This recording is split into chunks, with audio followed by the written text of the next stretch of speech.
Yun mga kabarbers, nandito tayo sa taas ng bubong. Napakainit dito, grabe. Kaso lang nandito tayo sa may ano lang. Hindi kaya dun umakyat sa taas talaga. Yan yung lulutuin natin mga kabarbers. Nakikita nyo naman. Napakita ko sa inyo kung gaano kainit dito. Prituhin na natin to mga kabarbers. Okay, let's go na.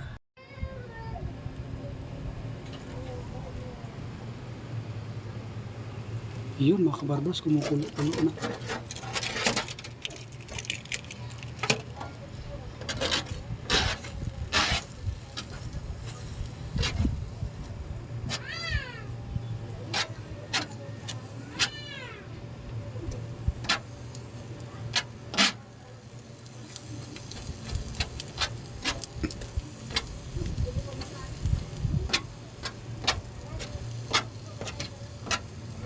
Grabe ka init dito mga kabarbers, sobrang init.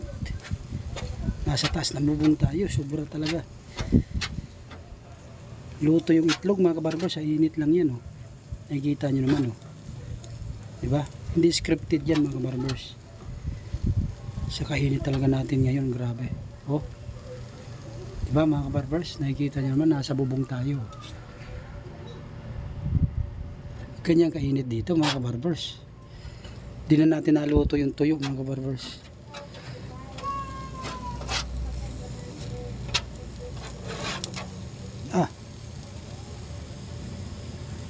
Kumukulo-kulo mga kabarbers. Nakikita nyo naman. Yun lang mga kabarbers. Pinakita ko lang sa inyo kung gaano kainit dito sa atin. Yun o. Yun o mga kabarbers. Sa sobrang init yan. Panahon natin dito. Yun, thank you mga kabarbers. Maraming salamat sa inyo dyan. Shout out na lang sa mga followers natin. Subscriber. Please follow to my channel mga kabarbers. Kwentong Barbers Vlog. Thank you, thank you.